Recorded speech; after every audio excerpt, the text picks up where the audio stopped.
Bonjour à tous, ici Piero San Giorgio. J'ai à nouveau le plaisir d'accueillir Charles Sana. Bonjour Charles.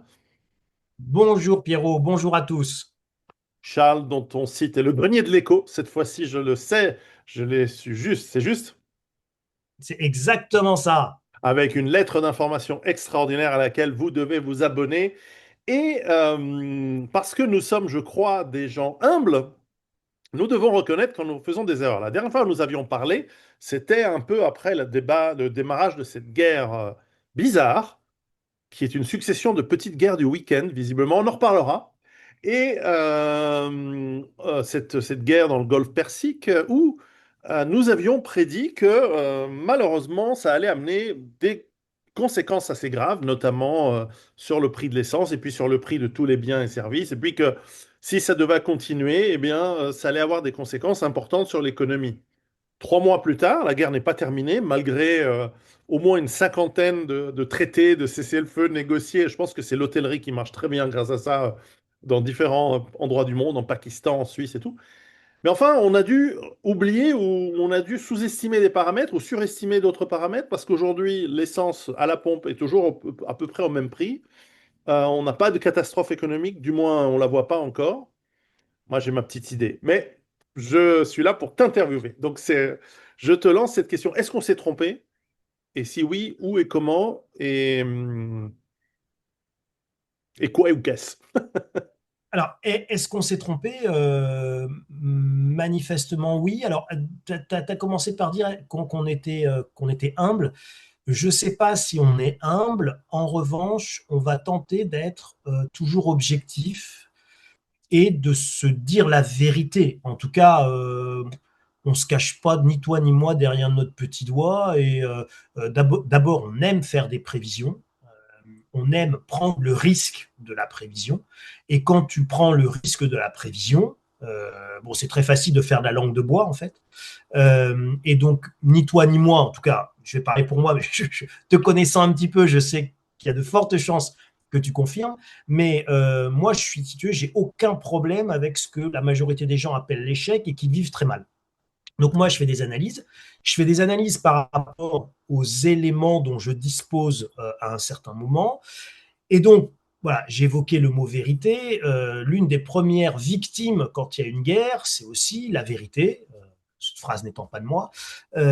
Pour la simple et bonne raison que il y a beaucoup de choses que on te cache et que l'on ne te dit pas et que tu ne maîtrises pas dans les sources ouvertes pour une raison évidemment facile à comprendre, c'est que quand on est dans une situation de guerre, bah, chaque participant et chaque partie va avoir un certain nombre de cartes et d'atouts dans sa main, et toutes ces cartes et tous ces atouts ne sont pas révélés, et c'est assez logique. Donc, bien entendu, ça peut occasionner parfois des erreurs de prévision, et ces erreurs-là, elles sont logiques. Le premier élément que je vois, tu vois, expliquant le fait qu'on était beaucoup plus pessimiste que ce qui, pour le moment, est arrivé sur les marchés, hein, parce que pour les Iraniens qui sont sous les bombes, avec les pénuries, avec l'inflation, etc., pour eux, c'est encore vécu de manière différente, évidemment. Pour les Israéliens qui se sont pris des missiles et qui ont vu leur logement détruit, c'est encore vécu différemment. Et puis pour tous nos influenceurs sympathiques de Dubaï, c'est encore vécu de manière différente, En train de effectivement. Et voilà. détruire Bali, semblerait-il. C'est Bali qui est en train de subir. Exactement. Donc voilà. Bon, tout ça pour dire que euh, euh, nous, on avait une vision, et moi le premier, qui était beaucoup plus pessimiste que ce qui s'est produit. Qu'est-ce qu'on a sous-estimé? Déjà deux choses. Un, la résilience toujours globale du système. Ça, je crois qu'il faut quand même comprendre que le système dans sa globalité est extrêmement résilient. Et c'est quand même très intéressant. Voilà, ça avait très bien tenu en 2009, 2010, 2011, même si il y avait eu des tensions, même si ça avait été difficile, mais le système est globalement tenu. Il avait fait preuve de résilience. Le système a parfaitement tenu après les attentats du 11 septembre 2001. Le système a parfaitement tenu quand il y a eu la pandémie et le Covid. Et ça, c'est aussi extrêmement intéressant. Alors, peu importe, on est pour, on est contre, c'était une vraie, une fausse, peu importe. À un moment donné, on a confiné tout le monde, on a coupé quasiment le système économique. Et puis finalement, il n'y a pas eu de gens qui sont morts de faim, il n'y a pas eu une catastrophe comme si le En monde fait, s'était réellement arrêté. Hein. Donc ils c'est quand ont, même très très intéressant. ils ont déconfiné au moment où il commençait à avoir des ruptures dans les chaînes d'approvisionnement. Exactement. Mais ils Et l'ont géré, ils l'ont géré. Hein. tout à fait. Et donc c'est intéressant de voir cette résilience-là. Et donc là, je crois, voilà, premier facteur qu'on sous-estime trop souvent, moi le premier, hein, voilà, c'est la résilience du système. Et c'est très difficile de quantifier le moment de rupture, en fait. Hein. Quantifier, prévoir un moment de rupture, c'est extrêmement difficile. Et toi et moi, on aime le faire. Intellectuellement, ça nous émoustille. Donc, on aime prendre ce risque. Et bien évidemment, bah, quand tu prends le risque, encore une fois, de la prévision, bah, tu prends le risque de te tromper ou de tomber à côté ou de sous-estimer tel ou tel facteur. Le deuxième grand facteur qu'on avait sous-estimé parce que nous n'avions pas l'information, c'était en fait que les États-Unis ont lancé le monde dans cette guerre en ayant pris quand même grand soin juste avant, évidemment, de constituer des réserves extraordinairement importantes. Hein. Alors, ces réserves-là n'étaient pas qu'aux États-Unis, elles étaient réparties partout dans le monde. La Chine, pour information, donc je pense quand même qu'il y avait des choses qui avaient été préparées largement en amont. La Chine, pour information, avait, quand la guerre a démarré, on l'a appris un petit peu après, mais 1 an de réserve de pétrole pour toute la consommation de toute la Chine pendant 1 an. Voilà. Pour Donc, c'est rappel, pour ceux qui font des réserves, c'est que le pétrole qui est mis en réserve par les États, en général, par les grands pays, hein, effectivement les réserves stratégiques, en général, pas toujours, mais en général, n'est pas du pétrole raffiné. C'est du brut. Pour justement exactement. pouvoir le raffiner selon les besoins. Et surtout parce qu'il se, il se conserve beaucoup Conserve mieux. en l'état brut pendant des années et des années, alors qu'une fois qu'il est raffiné, plus c'est léger, typiquement de l'essence pour les voitures, plus il perd après une année ou deux, il commence à perdre de ses caractéristiques. Exactement. D'ailleurs, je suis allé, voilà, j'étais invité quelque part, et quand je suis arrivé dans cet endroit-là, je me suis perdu. C'est dans le fin fond, fin fond, fin fond de la fin du bout de la région parisienne. Je dirais pas le lieu. Et quand je suis arrivé à cet endroit-là où je me suis perdu, j'étais passé devant le lieu, et puis voilà, bref, D'accord. je me retrouve devant des immenses cuves à perte de vue, planquées dans une forêt dans laquelle je m'étais égaré. Mm.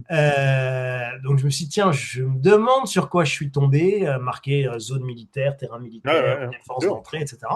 Donc j'ai évidemment, après, une fois que je suis arrivé là où je devais arriver et que je me suis déperdu et retrouvé, ben, j'ai regardé ce que c'était. C'est évidemment des réserves et une partie de notre stock stratégique ici en France. Très, très impressionnant à voir.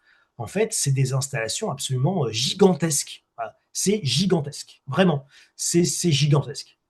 Alors, sur ce point, c'est très intéressant, c'est que ces stocks, moi, je savais bien sûr qu'il y a des stocks, d'une part parce que d'un point de vue logique, c'est l'évidence Moi, je même. sais où on peut aller faire le plein maintenant.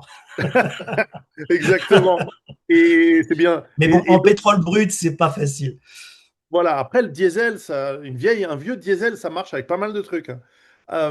Sinon, oui, effectivement, ces stocks de réserves stratégiques, en général, l'idée, c'est que tu les gardes pour deux cas. Effectivement, c'est la gestion des prix.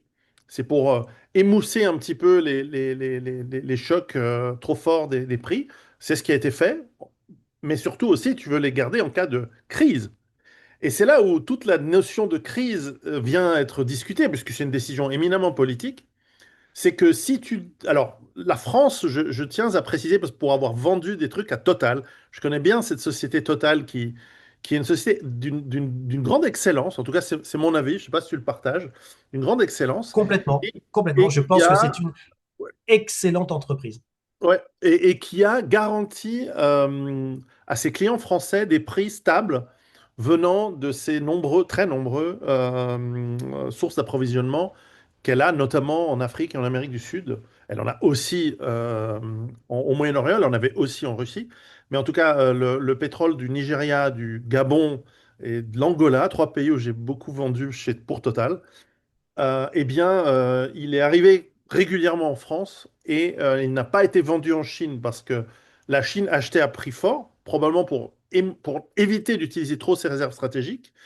Tout ce qui flottait, quoi. Dès qu'il y avait un pétrolier qui avait du pétrole, via les courtiers, souvent ici à Genève, Genève c'est la capitale mondiale du courtage du pétrole, les Chinois achetaient tout.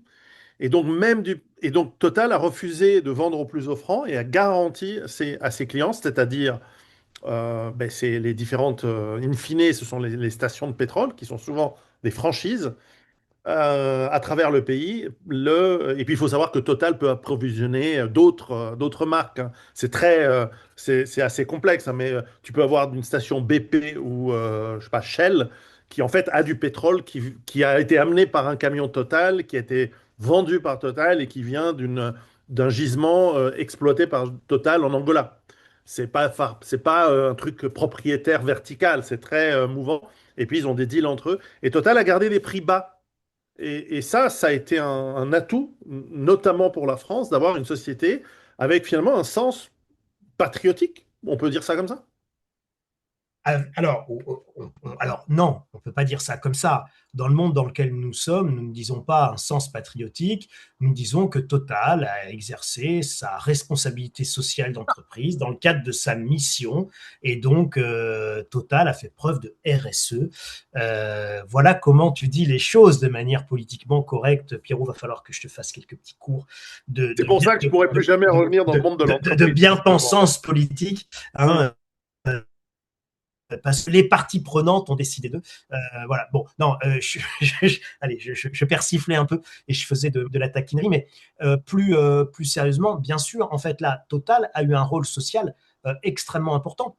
Moi, dans mon petit coin de Normandie, on était une vraie zone gilet jaune. Parce que tous ceux qui bossent, évidemment, ils bossent avec leur vieille guimbarde. Donc, quand tu tapes sur les vieilles guimbardes et que tu gagnes entre 1500 entre 1500 euros qui est le SMIC globalement, 1490, mais bon, 1500 euros et 2000 euros. Quand tu te déplaces et que tu fais entre 30 et 80 bornes par jour, ta voiture, elle est indispensable. Le contrôle technique, c'est un problème. Les contrôles anti-pollution, c'est un problème. Les ZFE, ça t'empêche de vivre. Et évidemment, le prix du carburant, c'est directement ce que tu as en moins sur ta paye pour pouvoir aller travailler. Donc moi, si tu veux, dans ma zone, on est vraiment très gilet jaune. Si tu, enfin, on était très gilet jaune. C'est juste pour te montrer la typologie. Et donc, nous, on a quelques stations Total, évidemment, dans le coin. Euh, si tu veux, Total a rendu clairement supportable la crise dans nos zones. C'est-à-dire qu'avec ces prix garantis, d'ailleurs, aucune autre station ne vendait d'essence. On avait des queues absolument phénoménales sur les stations Total dès qu'on avait un approvisionnement parce que tout le monde allait évidemment faire le plein avec les prix bloqués chez Total. Et honnêtement, les niveaux de prix auxquels Total a pu bloquer le litre de diesel et le litre d'essence, c'est vraiment un prix qu'on pouvait encore payer. Et ça, tu vois, ça n'a pas été suffisamment dit. C'est-à-dire que quand Total te bloquait le prix à 2 euros ou 2,20 €, alors que chez les autres, c'était 2,40, 2,60, 2,70, cette différence-là, elle était considérable. Et en fait, tu as des millions de gens qui ont pu continuer à aller bosser et qui ont pu passer la crise grâce au prix garanti de Total. Et donc, parce que tu es en France et qu'en France, on adore détester les riches et on adore détester ceux qui font du bien, et ben, au lieu de remercier Total et au lieu de dire à Monsieur Pouyanné, un, merci pour votre gestion. Deux, merci d'avoir maintenu en France, effectivement, un grand pétrolier qui nous a permis de passer cette crise, pour le moment, de manière optimale. Je ne vais pas dire parfaite, mais optimale. merci d'avoir évité les ruptures d'approvisionnement. Merci d'avoir tellement bien géré votre qu'en fait vous aviez signé plein de contrats juste avant, des swaps, des machins, des trucs qui a fait que vous avez pu garantir ces prix à la population française et éviter une crise sociale d'ampleur majeure. Voilà, tu vois, on devrait commencer par dire merci Monsieur Pouyanné, merci à l'ensemble évidemment des équipes de Total, et on vous décerne quand même une médaille. Non, bah, ce qu'on leur dit, tu vois, moi, tu vois, typiquement, je ne sais pas si Monsieur Pouyanné a l'ordre du mérite, mais enfin bon, on pourrait le faire chevalier de l'ordre du mérite pour la gestion de sa crise d'ici un an, tu vois, on pourrait voilà, marquer le coup en Oui, disant bah, d'autant que vous, vous avez fait de la RSE, vous avez respecté cette responsabilité sociale de l'entreprise si on veut rester politiquement correct et éviter le mot souveraineté ou patriotisme. d'autant que je suppose qu'en France aussi, c'est le cas aux États-Unis, l'État, le gouvernement a dû demander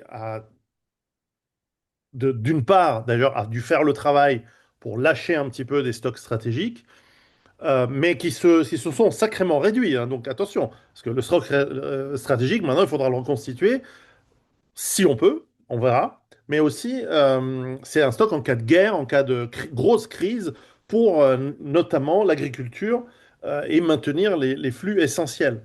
Les jets privés aussi. Bon. Mais sinon, en Italie, il y a eu cette crise, hein, ça a été géré. L'État a dit, notamment pour le fuel de l'aviation qui vient essentiellement du Koweït, alors que bon, l'Italie, par exemple, obtient son pétrole essentiellement de l'Azerbaïdjan, de la Libye et de l'Algérie.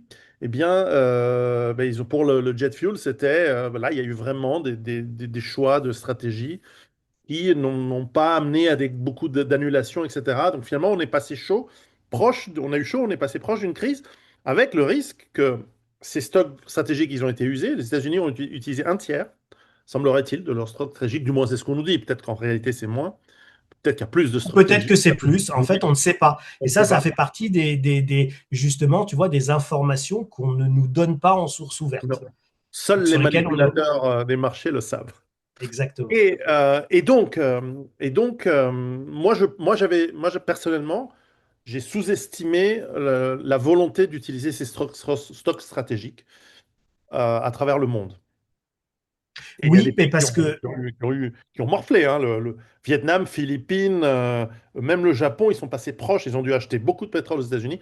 Alors, ces stocks stratégiques, ils ont été vendus à bon prix, hein, parce que voilà, il y avait ben, vous ça a fait de pouviez en gagner de l'argent, l'argent, puisque hein. les stocks stratégiques, ils ont été remplis à 60, à 50 ou 60 dollars le baril, et puis ils ont été vendus à 110, hein.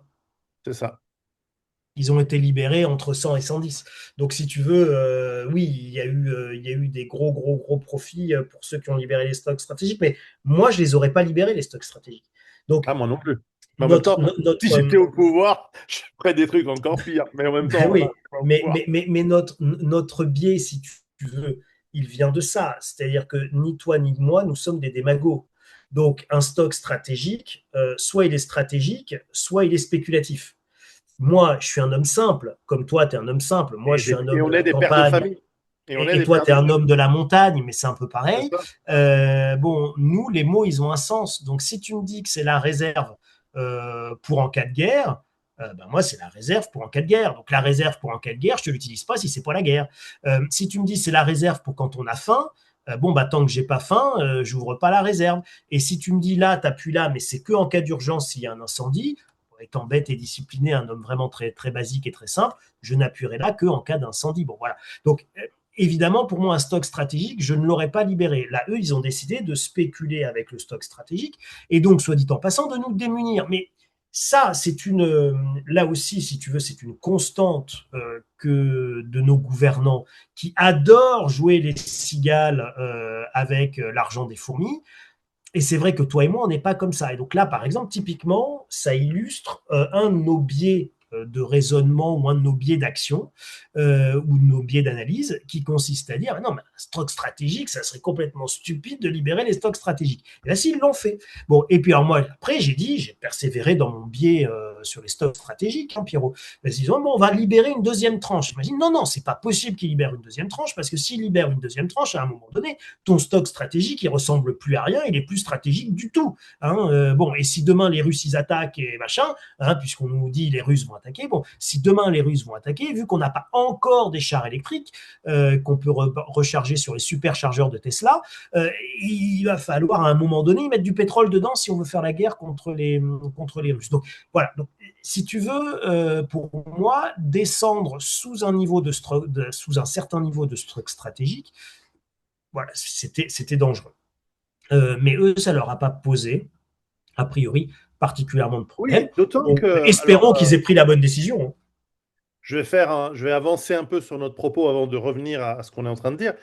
D'autant que le détroit d'Ormuz, ok, à la fin, on découvre qu'en réalité, c'est 10% de la consommation mondiale, plus que 20%. Parce qu'il y a toujours des trucs qui arrivent à passer, ils mettent dans des camions. Enfin, l'être humain a aussi cette capacité, dans cette résilience dont tu parles, d'être débrouillard. Aujourd'hui, en fait, il y a eu un trafic incroyable entre tous ces pays, l'Irak, le machin, bon, bref. Enfin, en même temps, voilà.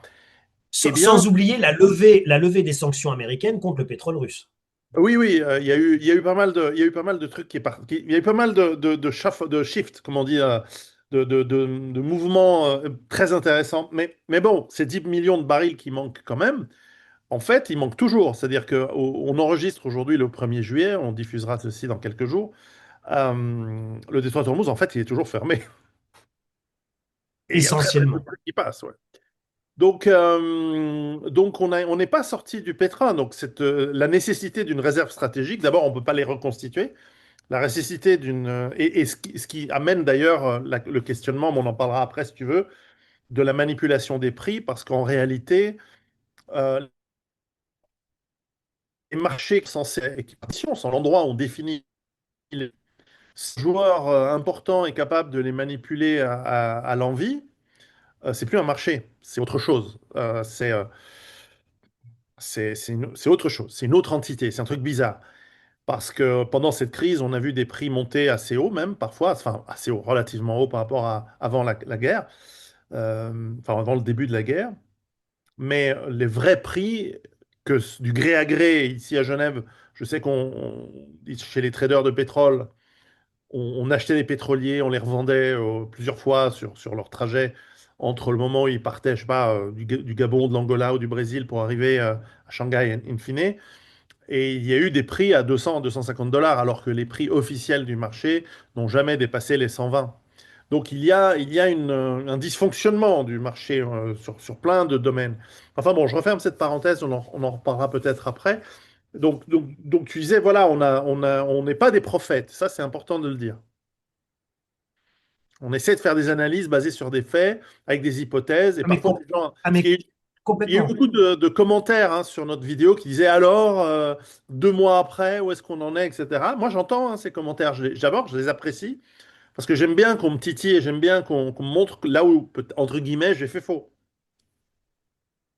Non, mais moi, encore une fois, si tu veux, moi, j'ai aucun problème avec la notion d'échec, avec la notion d'erreur. Tu veux, il y a que ceux qui ne font rien, qui n'y arrivent jamais rien. Et en général, il leur arrive jamais rien, qui passent à côté de leur vie. Donc, c'est pas le sujet. Si tu veux, moi, Hmm. j'ai pas de souci par rapport à ça. Je suis très, très à l'aise.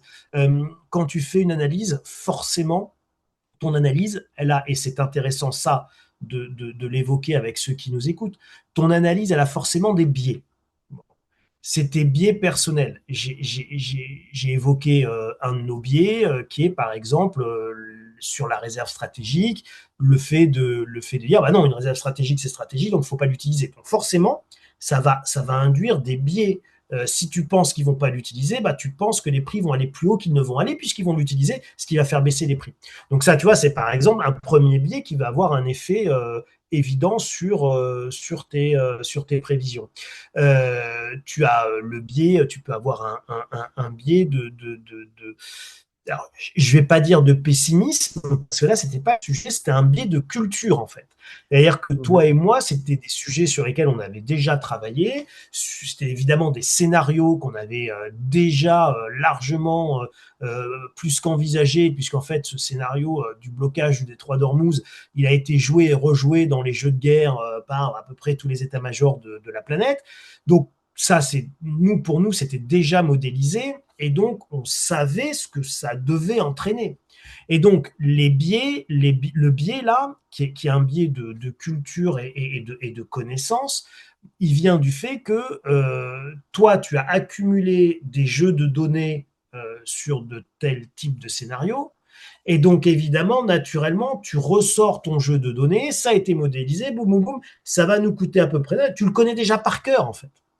Et là, en réalité, ce qu'ils ont fait entre-temps, c'est qu'ils ont changé ils ont changé les données et les datas, une partie des datas d'entrée dans le système. Alors, ils ont changé les données en ayant préparé des stocks bien plus importants, mais sans le dire avant, de la Chine aux États-Unis en passant par l'Europe.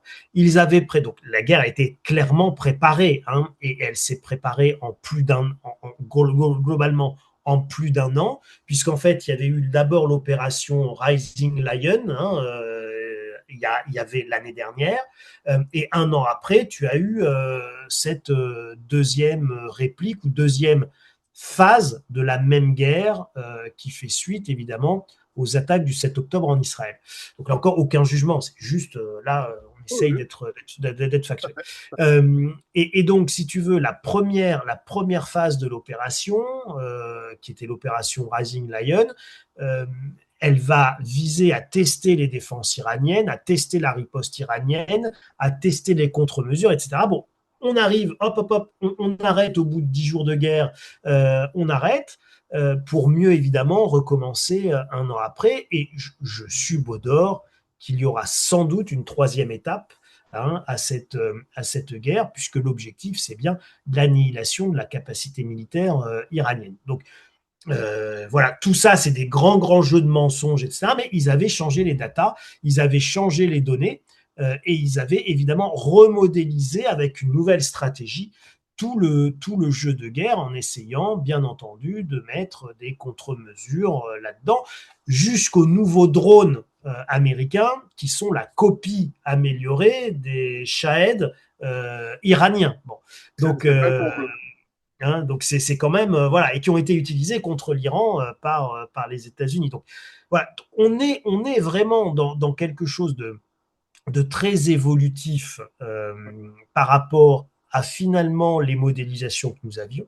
Et nos modélisations, Pierrot, qui dataient plutôt des années 80-90 et qui correspondent un peu à nos barbes blanches, hein, ces modélisations, eh bien, nous ne les avions, je pense, pas mises à jour. Enfin, c'est pas je pense, c'est nous ne les avions pas mises à jour, hein. Moi, je suis en tout cas parti sur ces modélisations-là.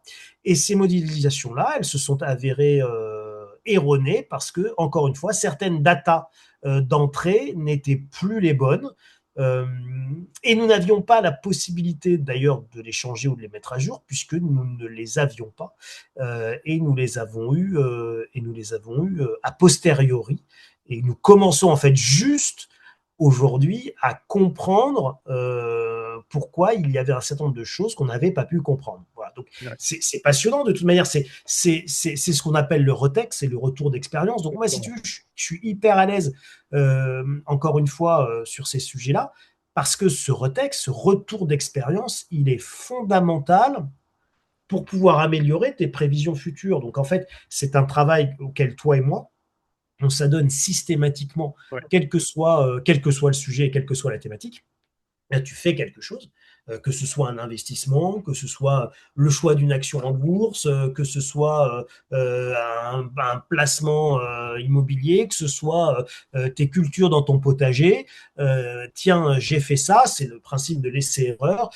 J'ai planté mes choux à tel endroit, ça n'a pas poussé, mais ceux que j'ai plantés là-bas, ils ont poussé. Bah, tiens, pourquoi? D'où vient cette différence? Qu'est-ce qui s'est passé?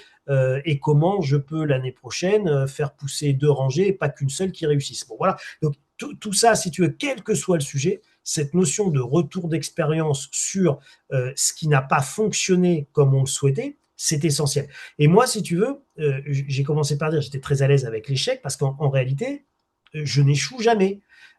Soit je réussis, soit j'apprends. Donc moi, l'échec n'existe pas. Cette phrase, elle n'est pas de moi. C'est Nelson Mandela qui disait ça. L'échec n'existe pas. Soit je n'échoue jamais, soit je réussis, soit Ouais. j'apprends. Et donc, ce qui est très intéressant, c'est évidemment d'apprendre de nos prévisions manquées et quelles sont les raisons qui ont pu faire qu'effectivement, les prévisions sont tombées à côté. Alors, elles ne sont pas complètement tombées à côté. Sur l'inflation, bon, l'inflation a bien eu lieu. Sur la baisse de croissance, elle a bien lieu. Sur la récession qui se profile, c'est quand même bien le cas. Là, c'est tellement, les choses se passent tellement bien en France que bon, en gros, c'est la panique sur les rentrées fiscales et c'est la panique sur les dépenses et donc on ne sait pas comment on va terminer le budget. Donc tout ça, si tu veux, c'était évidemment plutôt bien vu et bien modélisé.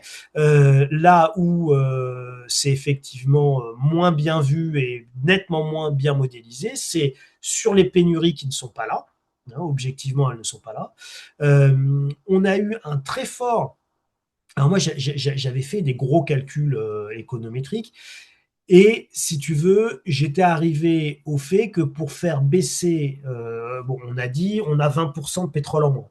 Donc si on a 20% de pétrole en moins égale 20% de carburant en moins, mais pour le diesel, c'était 30 à 40% de moins, par exemple, hein, puisque on est autosuffisant, nous, par exemple, en France, en termes d'essence et de carburant, essence sans plomb 95, etc., Mhm, 98. mhm. Par contre, on n'est pas du tout autosuffisant sur le gasoil. Là, c'est 30%, 30 à 40% d'importation. Donc, on se dit, OK, il va nous manquer du gasoil pour que c'est l'élasticité de la demande par rapport au prix en économie, pour que la demande baisse de 30%, quel prix faut-il? Ouais. Et donc là, j'arrive globalement à 4 à 5 euros le litre. Parce Euh, que juste je t'en prie. ceux qui nous écoutent et qui n'ont pas saisi un truc intéressant, important que tu viens de dire, c'est qu'en fait, le, le moyen le plus efficace, in fine, quels que soient les moyens primaires, mais in fine, le moyen qui réduit la cherté des choses, par abus de langage, on dit que c'est l'inflation, mais bon, c'est là. Le renchérissement des choses que l'on achète et que l'on utilise, c'est en fait la baisse de la demande. Et la baisse de la demande, c'est le ralentissement économique, c'est la mort des gens, tu vois, quand les baby boomers vont disparaître, on va avoir une sacrée baisse de la demande, hein. Et d'ici maintenant, quoi, d'ici quelques années. Et Et d'ici donc, maintenant, c'est ça. oui, et donc quand tu expliques effectivement très justement que bah, consommer moins parce que les prix sont chers fait que bah, on demande moins de ce qui est cher et donc au bout d'un moment, ce qui est cher redevient relativement bon marché, à moins qu'il y ait une baisse structurelle permanente. Mais voilà, même le pétrole, on n'est pas encore dans ce scénario-là, parce que finalement, d'autres moyens de l'obtenir. Comme je disais, il y a eu toutes sortes de margoulins très, très sympathiques, je suis sûr, qui ont transporté des millions de litres de barils par camion à dos de chameau. Je ne sais pas comment ils ont fait, mais à travers tout le Moyen-Orient pour arriver à des ports où ils pouvaient être ensuite remis dans des transports. Où il y en a qui ont fait du cabotage. Il y a aussi des bateaux qui ont fait du cabotage pour pouvoir rentrer chez eux avec la cargaison pleine. Et que, bon, il y a eu pas mal de trucs qu'on a sous-estimés, effectivement. Euh, Y compris une opération militaire américaine hein, qui a consisté à faire passer effectivement de manière, puisqu'ils avaient détruit tous les radars iraniens, bon, ils coupaient les transpondeurs des bateaux et puis ils les faisaient passer en douce dans le canal d'Ormuz, dans le détroit d'Ormuz. Donc, si tu veux, il y a effectivement plein de choses qui se sont passées. Euh, je suis même à peu près sûr qu'ils ont laissé des transpondeurs émettre qui ne sont plus dans des zodiacs amarrés au milieu c'est possible. du golfe Persique. Et je suis à peu près persuadé que ce que tu vois sur Trafic Marine avec tous ces bateaux coincés, en fait, les bateaux ne sont plus là. Il y a juste le transpondeur qui est resté sur un zodiac. Voilà, donc je suis persuadé qu'il y a eu plein de choses qui ont effectivement. Rappelons que le décodage des codes secrets japonais par la marine américaine n'a été annoncé que 50 ans après la guerre, C'est ça, en 90, je crois. c'est ça. Donc, euh, donc, il y a plein de choses que l'on ne sait pas et que l'on ne En fait, saura on le pas pour savait, très longtemps. on s'en doutait, mais ça n'a été dit officiellement et confirmé officiellement, effectivement, Est-ce que, extrêmement tardivement. d'ailleurs, sauf erreur, c'est toujours pas le cas, mais est-ce que la Lloyd a commencé à réassurer les bateaux pour leur passage du détroit? Alors écoute, moi j'en étais resté au fait qu'il y avait une réassurance du gouvernement américain. D'accord. Et je n'ai effectivement pas recreusé ce Je vais sujet-là. voir. Intéressant, je regarderai, mais je ne peux pas apporter de réponse parce que je n'ai pas recreusé ce sujet-là Parce que, depuis la dernière fois. in fine, nous en sommes aujourd'hui au 1er juillet, là où nous en étions au 1er mars. C'est-à-dire que euh, 3 mois après, on est, enfin, mars, avril, mai, juin, 4 mois après, on n'est pas certain que, comme tu dis, il peut y avoir un troisième round. D'ailleurs, le deuxième round n'est pas tout à fait terminé puisqu'il n'y a pas de traité. Alors, il n'y a pas besoin d'un traité de paix, hein, simplement que si on ne se bastonne pas ou que finalement on met en place toutes sortes d'accords qui peuvent être secrets pour la plupart, hein. Personne ne va venir vérifier si les bateaux payent aux uns ou aux autres le droit de passage et qui sont en échange, ils ne sont pas attaqués. Si, enfin, je veux dire, il peut y avoir toutes sortes de scénarios dont on ne sera pas au courant. Ce que l'on voit in fine, que ce soit par une baisse de la demande, ça a été un petit peu le cas pour le carburant, mais en tout cas, effectivement, là, il n'y a pas eu de pénurie, comme tu l'as dit.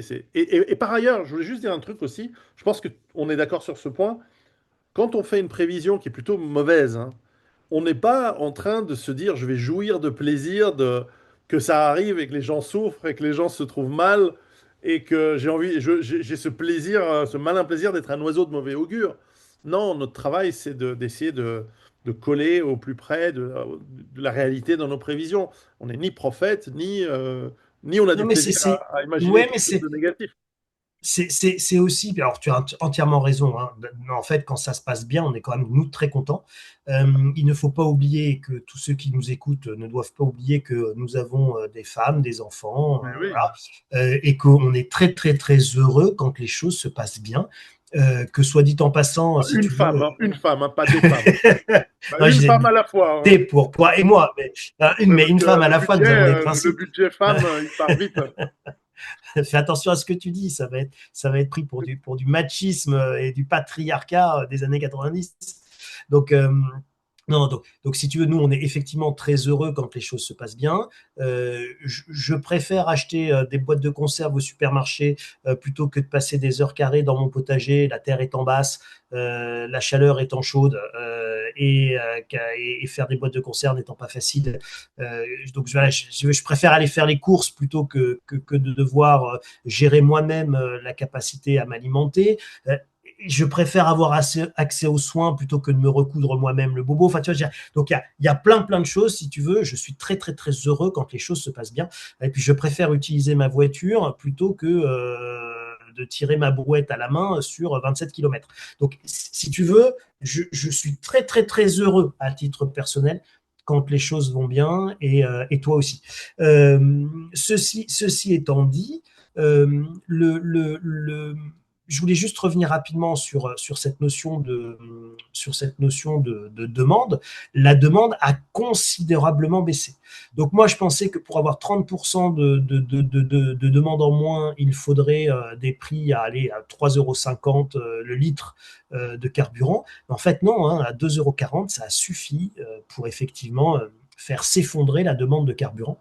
Et donc les gens ont très très très rapidement supprimé tous les déplacements qui n'étaient pas juste indispensables, c'est-à-dire domicile-travail. Ils ont changé leurs habitudes, c'est-à-dire que bah, tu fais les courses sur ton trajet de domicile-travail, mais tu ne fais même pas un détour, tu ne retournes même pas faire les courses. Voilà. Donc il y a eu un vrai changement qui s'est vu hein, dans la consommation de carburant en France, mais qui s'est vu très clair avec 30% de baisse de la demande de carburant sur la première semaine de mai. D'accord? Première semaine de mai, les prix sont à 2 euros. Voilà, tu avais les prix bloqués en plus chez Total, mais on va dire entre 2,20 € et 2,60 € le litre en fonction du prix des stations. Et là, tu as une baisse de la demande de 30%. Donc, c'est absolument considérable. Et c'est bien plus rapide que ce que disaient les calculs justement d'élasticité demande-prix.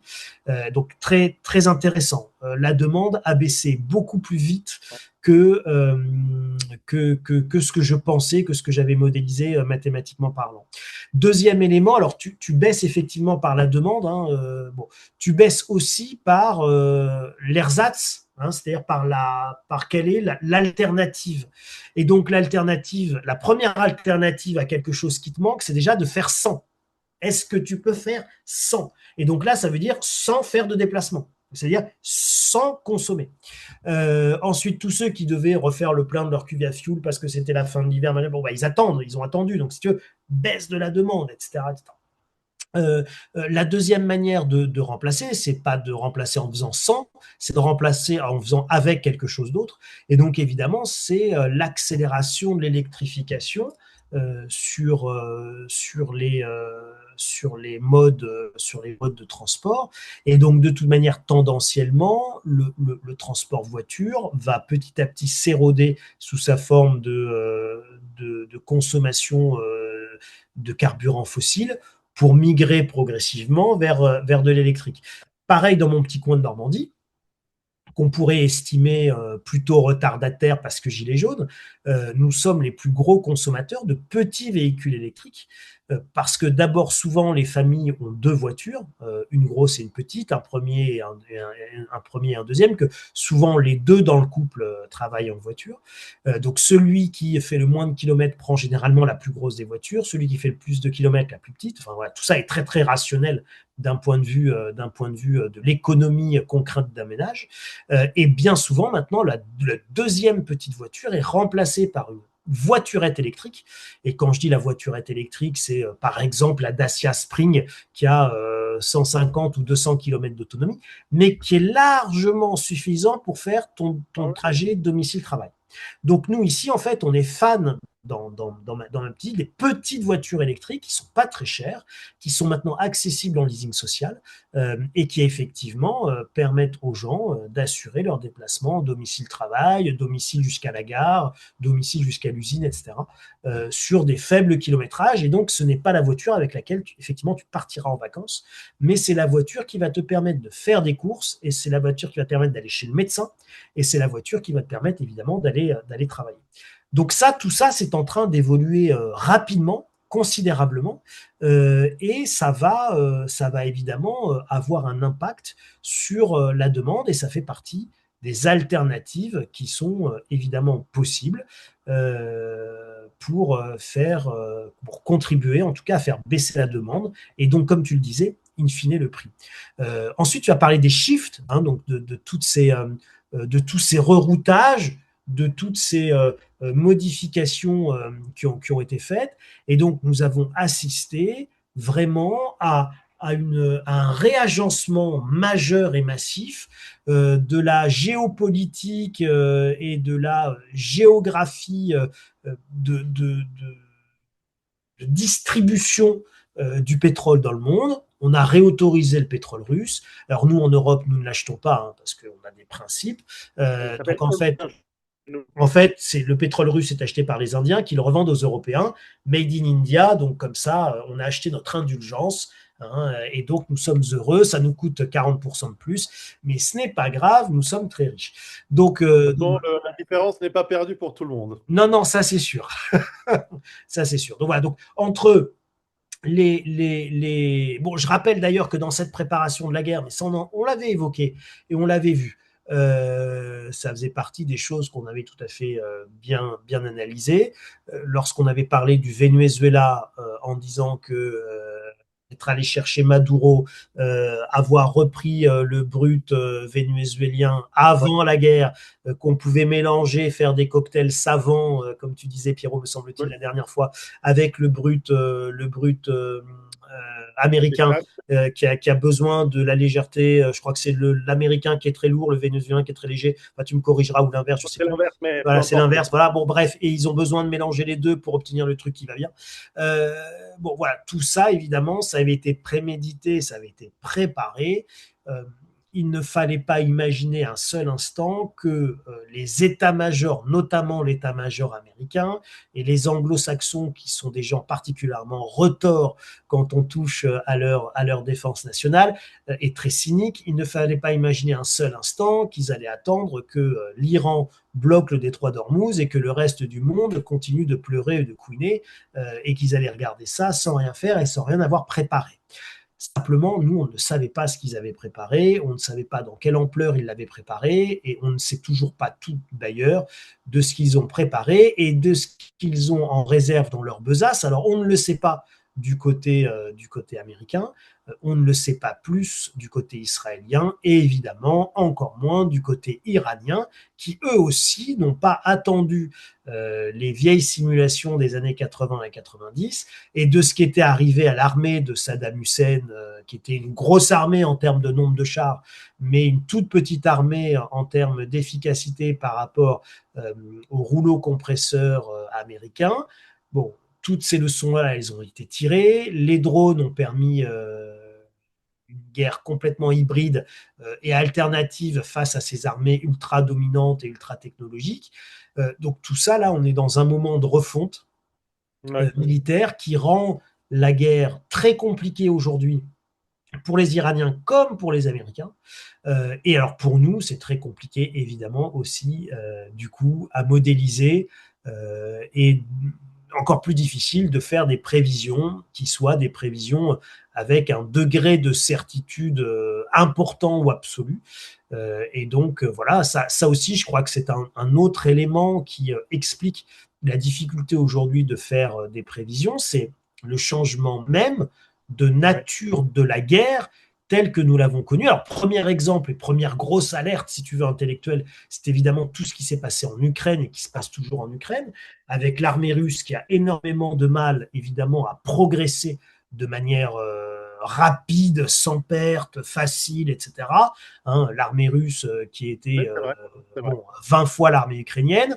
Bon, donc normalement, alors je ne sais pas si c'est exactement ça, mais enfin bon, tu comprends le principe. Non, mais ouais. Et donc normalement, l'armée russe aurait dû largement gagner en Ukraine et plier le match rapidement. Bon, bah là, on n'est même plus dans les prolongations, on est dans la 27e mi-temps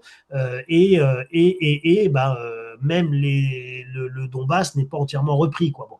Donc, il était à 4 ans et demi de guerre, bientôt 5. Donc, si tu veux, c'est quand même très, très, très saisissant de voir à quel point nous sommes revenus à une guerre de position et une guerre de tranchées, avec vraiment les tranchées au sens physique du terme sur le front ukrainien, avec les armées occidentales qui ont quand même refait des camps d'entraînement pour faire passer nos soldats, avec des tranchées. Hein. C'est-à-dire qu'aujourd'hui, les soldats français sont à nouveau en train de s'entraîner à la prise de tranchées, exactement comme à Verdun en 1914, enfin en 1916 ou 17, je ne sais plus. Bon. Voilà. Donc, si tu veux, c'est absolument saisissant. Et donc, évidemment, il se passe, alors je rappelle que les drones utilisés par les Russes en Ukraine sont des drones iraniens, les fameux Shahed. Donc les Iraniens qui avaient mis ça au cœur de leur nouvelle doctrine et de leur nouvelle stratégie militaire. Aujourd'hui, les Iraniens montrent ou ont montré qu'ils étaient en capacité, euh, manifestement sans trop de grands problèmes, de percer les défenses antiaériennes et Ouais. avec leurs essaims de drones et avec certains missiles et que bah, ça finissait quand même par atteindre la cible et par taper au sol avec des dégâts qui sont clairement importants et pas du tout non significatifs. Donc aujourd'hui, le côté, la domination asymétrique qu'avaient les États-Unis sur le reste du monde, qu'avait la Russie plus ou moins sur le reste de sa zone d'influence, sont des dominations asymétriques qui viennent d'être mises à l'arrêt et mises en échec. Et ça, si tu veux, la nature même de la guerre et la nature même des outils de domination, quand ça change évidemment considérablement toutes tes prévisions. Alors là, pour le coup, ça les aggrave, hein, parce que ça veut dire que les Iraniens sont capables de se lancer dans une guerre d'attrition à l'égard des Américano-Israéliens ou de la coalition israélo-américaine, tout comme l'Ukraine et sa coalition ukraino-occidentale et otanienne sont capables aujourd'hui de mener une guerre d'attrition contre les Russes. Voilà, donc c'est quand même très intéressant. Évidemment, la tentation que tu vois tout de suite d'un point de vue stratégique, c'est que la Russie, la Chine ont intérêt à utiliser l'Iran pour affaiblir les États-Unis, de la même manière que l'OTAN et les États-Unis ont intérêt à utiliser l'Ukraine pour affaiblir la Ouais. Russie. Ouais. Alors, une chose qui, en tout cas, m'avait mis la puce à l'oreille en disant, c'est bizarre, c'est que contrairement à d'habitude où je suis plutôt pessimiste et tous les économistes habituels, en disant ceux qui sont encore accrédités dans les plateaux télé des grandes chaînes de télévision, etc., que plus personne ne regarde. Mais enfin bon, eux sont généralement tout va bien, il n'y a pas de problème, tout est la vie est rose et tout. Là, pour le coup, ils étaient tous très pessimistes depuis le début, d'un point de vue économique, hein. Ils étaient évidemment pro-américains, évidemment, évidemment. Mais sur l'économie, ils étaient pessimistes.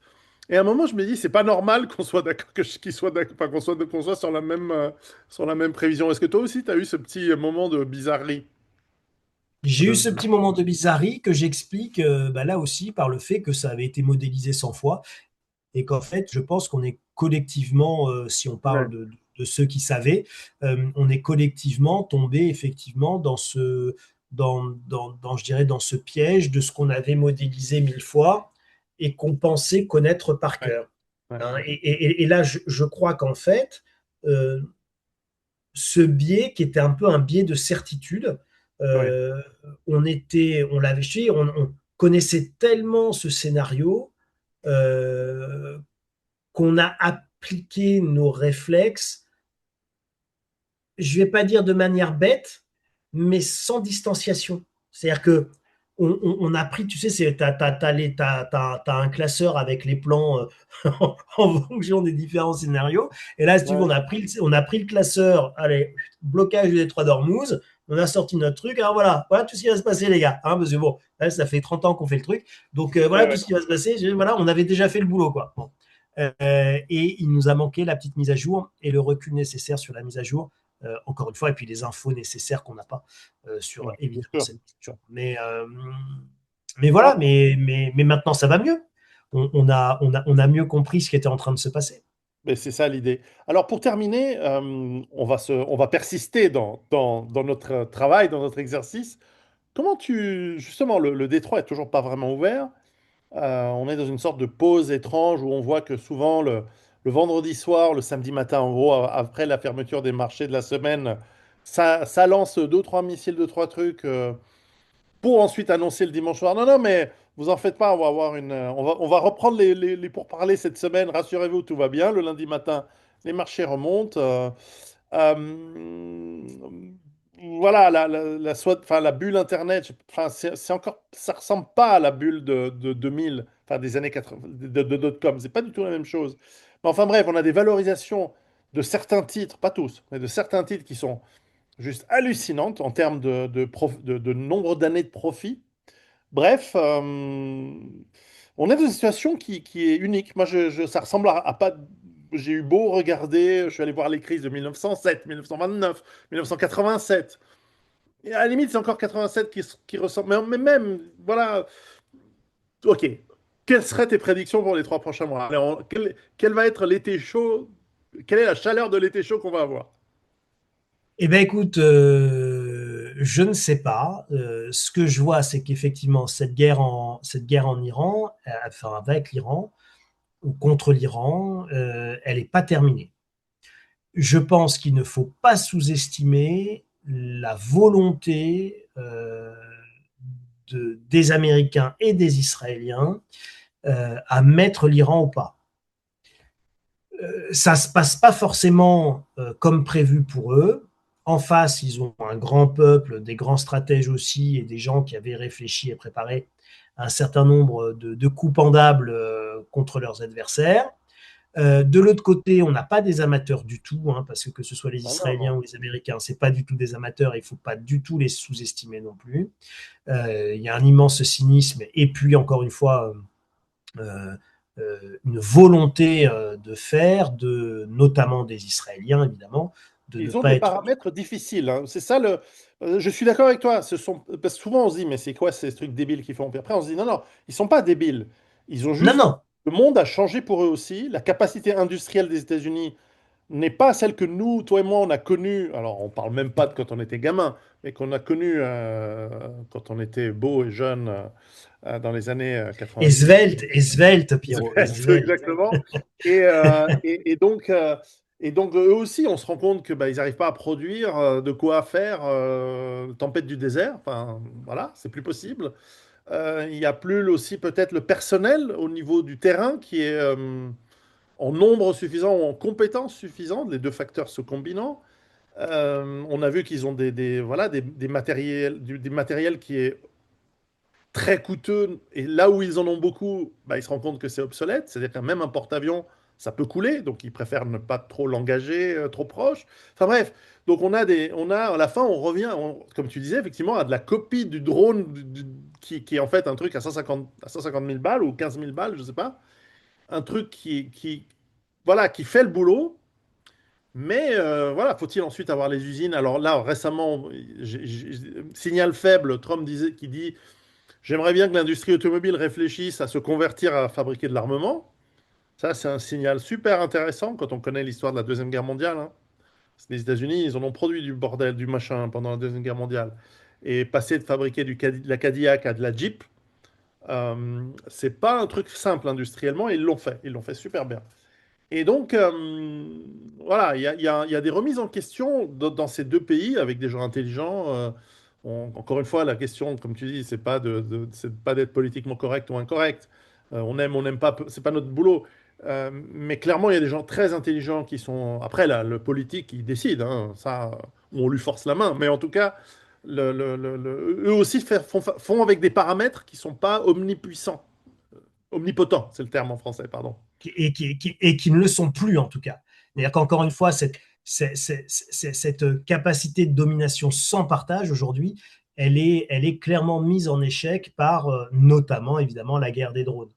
Euh, et en partie par les missiles évidemment iraniens qui ont énormément progressé.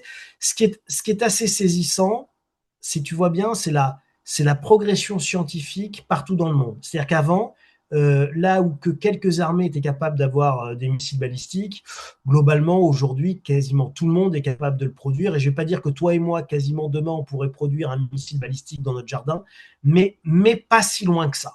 Voilà. Non, mais Et on en n'a tout aucune cas, intention de le faire. On va non, le dire non, pour mais ceux bien qui nous sûr, non, écoutent. mais par contre, dès demain, nous pourrions produire des drones. Et alors, c'est encore plus facile, c'est-à-dire que la barrière à l'entrée pour la production de drones, elle a techniquement incroyablement baissé. Et pareil, je ne vais pas dire toi et moi demain, on peut produire des drones Shahed de manière industrielle dans notre garage, Ah ben, mais finalement, on peut les acheter dans le supermarché à côté, hein. C'est tu pas peux des les acheter Sahel, dans, mais mais pas si loin que ça, effectivement. enfin, on va Bon. pas donner des Et, idées Non, à non, non, non, non, on va pas aller plus loin, mais en tout cas, la barrière à l'entrée a considérablement diminué.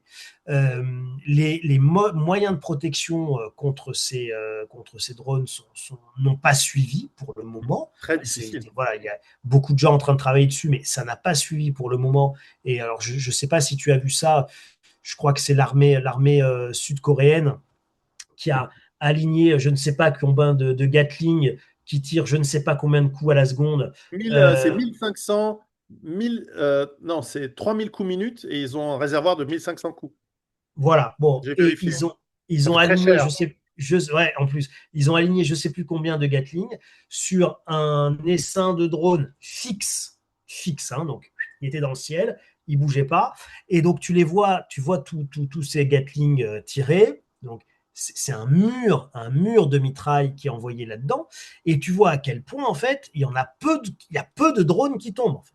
Il y Ouais, a bah, assez en même peu de temps, drones. on aurait pu le leur dire sans qu'ils fassent l'exercice et que ça allait être un gaspillage d'argent. Parce que l'expérience d'Ukraine, en Ukraine, il y a les deux choses. Il y a les drones qui sont utilisés pour du bombardement stratégique, de la même manière que pour de deux côtés, pour l'action tactique sur le terrain. Et alors, sur le terrain, ben, il y a eu de la débrouille. On a ressorti les fusils de chasse, on a ressorti la grenaille, le birdshot, on a ressorti Le calibre 12 du grand-père. voilà, exactement, qui est assez efficace, mais bon, ils vont vite, hein, les drones. C'est pas un truc qui s'approche comme, voilà, c'est pas immobile et que ça s'approche. C'est assez efficace si Ouais, tu as ouais, été bien entraîné au ball trap. exactement. Alors, effectivement. Mais enfin, après, il faut recharger, tout ça, tout ça, tout ça. Bon. Mais pour le côté stratégique, alors, je suppose que toi et moi, on n'est pas censé savoir où sont ces fameux stocks d'essence planqués dans la forêt. Mais enfin, toute personne un peu organisée ou qui a accès, on va dire, si c'est un player important, accès à des imageries satellites, ou qui voit où il y a du flou dans les imageries satellites, hein, on va dire ça comme ça, peut commencer à s'organiser pour causer, même pour des attaques, on va dire, non symétriques, dissymétriques, euh, Asymétrique. asymétriques. On a vu des Ukrainiens récemment, par exemple, enfin l'OTAN, l'Ukraine, enfin pareil, ont attaqué. Alors, détruire une raffinerie, c'est impossible avec des drones de cette taille-là. Il faut beaucoup, beaucoup plus de charge. Mais enfin, en revanche, faire péter des réservoirs, des réservoirs qui sont vite remplacés, certes. Mais enfin, c'est spectaculaire. Ça fait beaucoup de fumée. Ça impacte la Ça se population. voit, ça se voit, ça se voit. Voilà, et ça se voit. Donc, moi, je connais beaucoup de Russes hein, qui me disaient jusqu'à il n'y a pas longtemps, en fait, ils s'en foutaient de cette guerre. D'abord, c'était des repris de justice qui allaient combattre, et puis voilà.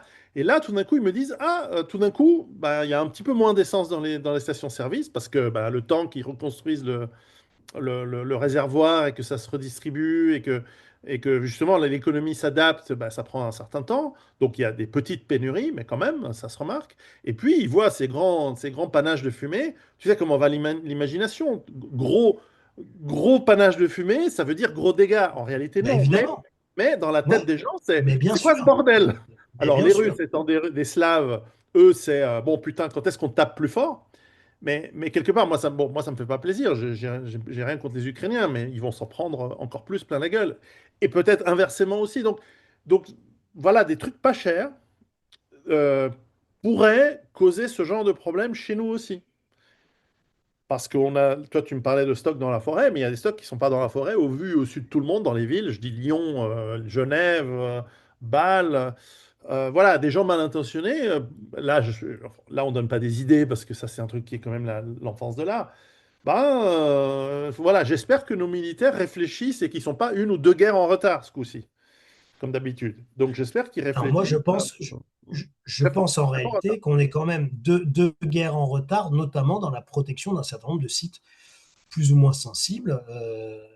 Je t'en dirai pas plus, mais je Ben n'en non, pense vraiment pas moins. Voilà. voilà, stock chimique, stock d'hydrocarbures. On se souvient, Rouen, pas loin de chez toi, là, quand ça avait Oui, cramé il y a 5 ou 6 ans, là. bah, Lubrizol, si tu veux, ça a fait des dégâts considérables. Ça a apporté une anxiété considérable. Et puis attention, on dit les gens ne pouvaient pas respirer, ouvrir leurs fenêtres sans se mettre à tousser de manière Ben oui. incroyable, complètement irrité, parce que c'était extrêmement quand même. Officiellement, c'était pas très toxique, mais enfin bon, officieusement, ça faisait pas du bien à respirer, quoi. Non, non, non, c'est sûr. Donc message aux militaires qui nous écoutent sans doute, voilà, va falloir creuser ces méninges et réfléchir en dehors de la boîte, avec peut-être des groupes de réflexion qui ne sont pas que militaires, avec des gens qui viennent de d'autres trucs, hein, d'autres domaines, je dis ça, toi et moi, on est relativement abordables hein, comme consultants. Mais enfin, voilà, qui réfléchissent en dehors des sentiers battus, comme on dit. Enfin, je sais pas quelle est je Non, mélange mais mes c'est métaphores. ça. Non, mais c'est exactement ça. C'est tu réfléchis, tu es capable de réfléchir complètement en dehors des sentiers battus, parce que si tu veux, ton indépendance technique et intellectuelle fait que tu es capable d'envisager des choses qui ne nécessitent pas forcément d'être agréé, d'être autorisé par la direction générale de l'armement, quoi. Tu vois, enfin, c'est-à-dire qu'à un moment donné, quand tu veux faire la guerre, il va falloir que tu ranges tes serfas. Et ça, si tu veux, c'est le problème. C'est le problème des militaires aujourd'hui. Ils veulent des choses qui soient normées, ils veulent des choses qui soient industrialisables, ils veulent des choses qui puissent être utilisables par tous les bidas, machin, un truc qu'on va pouvoir déployer de manière standard, machin, etc. Donc ça va être des trucs standardisés sur lesquels tu vas pouvoir avoir un manuel d'utilisation, un guide de formation, blablabla. Bon. Bref, donc ils te rentrent dans un truc qui est en réalité la négation même de l'adaptabilité d'une armée sur le terrain. C'est ça. Et Ouais, donc, c'est pas facile, hein. non, non, C'est non, mais c'est très c'est difficile, pas mais une critique, non, c'est pas une non, critique gratuite, hein. C'est non, vraiment mais, une constatation. et, Je pense qu'ils font ce qu'ils peuvent, mais c'est dur. non, mais ils font pas ce qu'ils peuvent. C'est pas vrai. C'est-à-dire que c'est pas vrai. Ils font pas ce qu'ils peuvent. Ils restent bien, bien sagement dans le cadre d'une armée de paix pour chacun gérer sa carrière. Bon, après, Et, c'est vrai. et, Ce que tu dis historiquement est vrai, hein, parce qu'il y a un et là, moment. je les juge pas. C'est-à-dire, je suis pas en train de dire, vous êtes vilain. Non, je serai à leur euh, place, je ferai certainement pareil, puisque moi aussi, j'aurai ma carrière à gérer. Donc, si tu veux, ce n'est pas de la hmm, moraline de bas étage. Je dis en revanche, le jour où tu as le premier coup de canon qui est réellement tiré sur notre territoire et que ça nous concerne nous, là, si tu veux, les carrières, c'est mis de côté, le plan d'avancement, c'est plus le même, et ah ouais. là, on rentre dans le dur. Et là, tu regardes ce qui se passe C'est côté ce qu'on voit ukrainien, en Russie et en Ukraine, d'ailleurs. et là, c'est passionnant de voir le fonctionnement de l'armée ukrainienne. Mais si tu veux, l'armée française, elle est à 20 000 lieues aujourd'hui du fonctionnement de l'armée ukrainienne, avec tout ce qu'il y a de bien ou de mal dans le fonctionnement de Hmm, l'armée ukrainienne. Je ne suis pas en train d'idéaliser le truc, pareil pour l'armée russe. En revanche, il y a des choses qui sont extrêmement intéressantes, notamment le fait que les unités, elles reçoivent un budget. Donc, on leur donne des sous, en fait, c'est pas de l'argent, mais c'est des points euh, d'achat, et il y a une espèce, il y a une espèce d'Amazon de l'armement ukrainien, et sur cette plateforme d'Amazon de l'armement ukrainien, tu as de tout. Donc tu vas trouver du calibre 12, tu vas trouver de la Gatling, tu vas trouver du drone, tu vas ouais, ouais. trouver Des robots, du, des trucs ça, ouais. du gilet pare-balles, du machin, bref.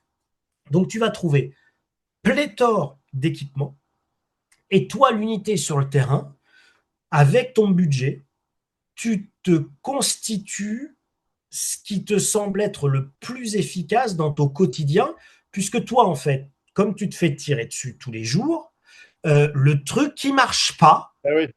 eh ben, tu sais quoi, même si c'est l'état-major qui te le demande, eh ben, tu l'appliques pas parce que tu te Ouais, fais ouais. tirer dessus tous les jours. Et donc, tu vas acheter le truc qui marche. Et le truc qui marche, ça va être le truc qui va soit te permettre d'éviter de te faire un trou dans la peau, soit de boucher le trou qu'on t'a fait dans la peau, soit de faire un trou dans la peau du gars d'en face. Voilà. Non, mais c'est sûr. Et c'est très simple. Mais ça, tu vois, aujourd'hui, l'armée française, elle est culturellement incapable de fonctionner comme ça, si ce n'est sur quelques toutes petites unités d'élite, les commandos machin, les commandos trucs, qui eux, effectivement, vont avoir une bien plus grande autonomie dans le choix de leur matériel, dans le choix de leur armement, etc. Ah oui, et même eux, ça marche pas toujours, hein. On a vu, c'est pas du zéro perte. Bon, d'ailleurs, c'est normal, Ah non, non, c'est mais, jamais du zéro perte quand tu es à l'armée, mais non, non, mais c'est vrai qu'il y a eu un moment, c'est vrai que on en discutait l'autre jour avec des copains, c'est qu'il y a un moment où tu as dû avoir un général qui dit au type arrive, disant, tu sais, on a inventé un truc, on peut faire fabriquer des épées en fer. C'est mieux que le bronze. Le mec il dit, on a toujours travaillé avec du bronze, ça a toujours fonctionné. Arrête de nous casser les couilles avec ces machins. C'est trop cher, c'est pas bien, puis on n'est pas habitué. Et 10 siècles plus, 10, ouais, 10 millénaires plus tard, t'as pareil des mecs qui disent en ligne, on avance avec des couleurs, ça marche bien. Et je dis ouais, non, mais en face, on a les mêmes, hein. On a un truc qui s'appelle la mitrailleuse. Non, mais non, arrête avec ces trucs, ça a toujours marché. File là l'artillerie, parce que nous, l'infanterie, ça ne nous intéresse pas. Ça a toujours fonctionné comme ça fait 4 siècles qu'on avance en ligne. Ils peuvent écouter nos ordres, ils peuvent comprendre. On avance, fais-nous pas chier avec ton histoire de mitrailleuse. Sauf que c'est ton gamin, mes gamins, qui ensuite sont appelés pour aller finir dans. Voilà. Et se faire. c'est ça. Voilà. Donc à la fin, c'est aussi notre boulot d'hommes, de citoyens, experts, de tout ce qu'on veut, de dire non, non, mais les mecs, faut bouger les fesses. Sans, Non, mais voilà. c'est effectivement très, très, très intéressé de notre part. Si on veut protéger nos gamins, il faut faire en sorte qu'on gagne, hein. Ça, de toute façon, parce que tu as vu avec Hein. l'Allemagne qui s'est passé, hein, ils ont perdu, ils sont encore en train de payer, hein, alors qu'il n'y a plus Donc, personne de vivant de l'époque. Donc non, on non, est c'est d'accord. clair. On est C'est clair. d'accord. Donc, si tu veux, un, toujours essayer d'être le vainqueur. Alors, peu importe la moralité du truc, hein. Là, Quand tu je gagnes, te tu parle. peux, justement, pour la moralité, quand tu as gagné, tu réécris l'histoire à ta guise. En général, tu es dans le camp du bien. Voilà. Et c'est bien logique. En tout cas, je te remercie. Faudrait qu'on fasse ça régulièrement parce que justement, ces changements rapides, et après tout, ce n'est que normal vu ce qu'on a connu hein, dans l'évolution de nos mondes. Et puis nous sommes en guerre depuis quand même pas mal de temps, en fait. Et la guerre amène des changements rapides. Même les pays qui sont pourtant conscients et parce qu'ils utilisent eux-mêmes ces technologies que tu viens de décrire comme Israël, par exemple, ils utilisent les drones, ils utilisent ces technologies. Ils sont bien moins cons que les autres en général, et donc ils observent ce qui se passe en Ukraine, enfin, pour cause, ils sont à fond dedans, et, et ils ont eu l'Azerbaïdjan et l'Arménie avant, etc. Et bien même eux, eh bien, ils subissent au Liban des pertes parce que les troupes sont pas toutes formées, sont pas toutes. Bref, c'est un vrai questionnement, et ça c'est pour l'armée.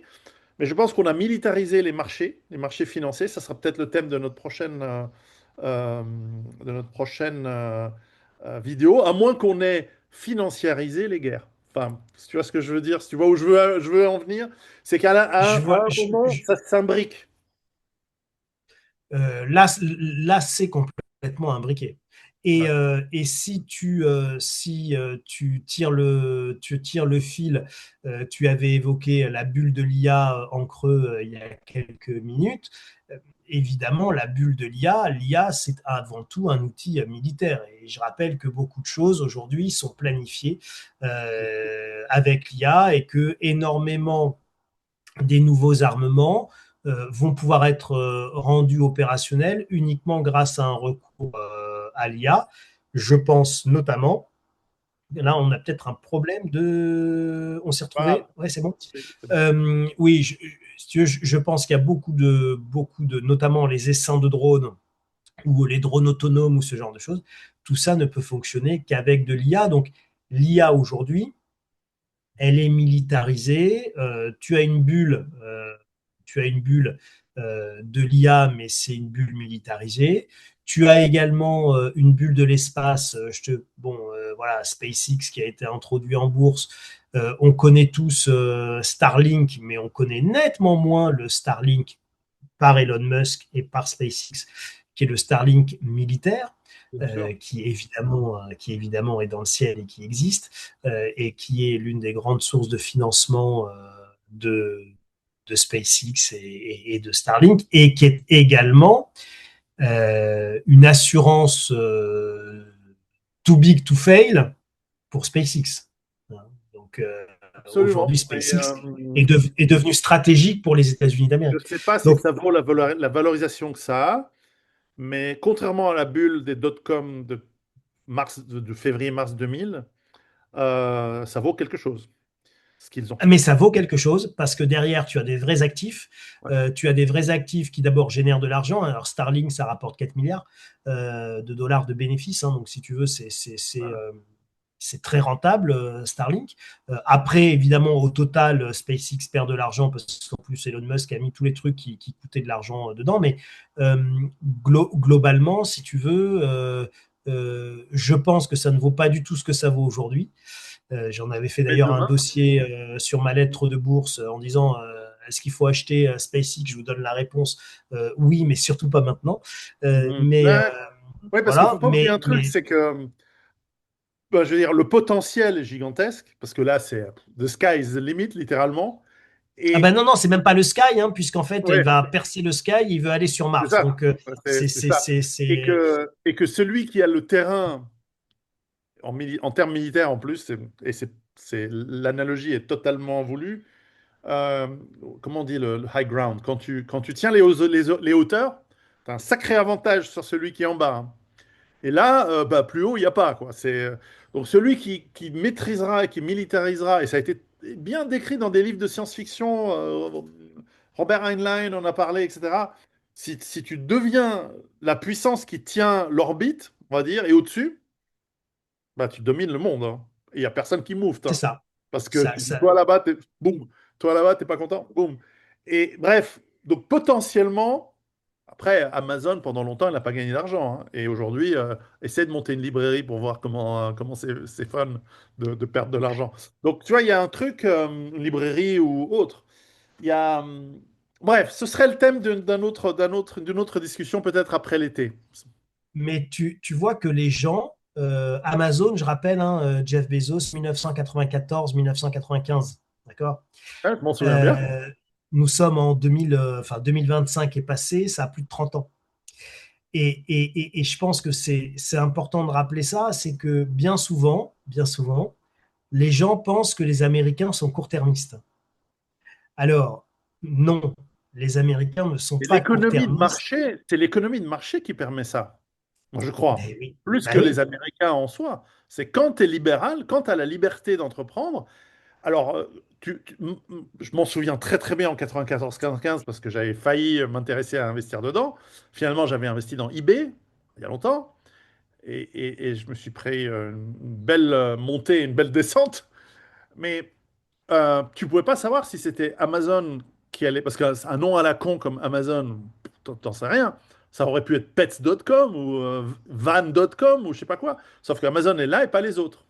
Donc il y a quand même, il y a un peu de bol sans doute, il y a aussi de la stratégie, il y a de la finance, il y a des humains, des Et bons. tu avais surtout un chef d'entreprise qui avait Des une bons, vision à 40 ans. exactement. Et, Et lui, il est là. Elon Musk n'a pas une vision à 40 ou 50 ans. Ah non, plus loin. Elon Musk, il a une vision intergénérationnelle à plusieurs siècles. Ouais. Et la vision d'Elon Musk, elle consiste à, vous vous souvenez sans doute de cette affiche de Greta Thunberg, qui évidemment est jeune et donc immature, et en plus idéologue, et en plus Ouais, et puis entière, comme on peut l'être. ses parents Non, mais prenaient des drogues quand ils étaient enceintes. Ça aide pas, hein. comme elle est, voilà, comme tous les jeunes, et c'est normal, et nous avons été jeunes, et on n'a pas été mieux. Donc, mais vous vous souvenez sans doute de Greta disant There's no planet B, hein, il n'y a pas de planète B. Et Euh, Musk dit, yes, there is. et Musk qui dit ben, of course que si. Alors non seulement on a la Lune qui est super proche, alors ça c'est le projet très modeste de Jeff Bezos avec Blue Origin, je crois. Donc Mm. lui, Jeff Bezos, c'est les activités polluantes délocalisées sur la Lune en périphérie immédiate de la Terre pour évidemment sauver l'environnement en s'appuyant sur le fait d'aller polluer la Lune, qui est un astre mort, donc effectivement, c'est peut-être pas plus con qu'autre chose, Ouais, ouais. sans réduire le niveau de vie de la planète Terre, et puis, mais en améliorant considérablement l'environnement. Et puis, bah, Elon Musk, lui, c'est dire, bah, de toute manière, Mars est une planète parfaite pour faire une deuxième Terre. Donc, faisons la planète B sur Mars et faisons de la civilisation humaine une civilisation multiplanétaire. Tout ça, pareil, ça a été modélisé et écrit dans plein de bouquins de science-fiction. C'est Euh, inévitable. et donc, c'est évidemment inévitable, tout comme le fait de quitter le vieux monde européen pour aller naviguer sur les flots pour découvrir le nouveau monde, c'est dans la nature humaine. Donc, de toute Absolument. manière, la prochaine étape, évidemment, elle est d'aller dans l'espace et de devenir une civilisation multiplanétaire.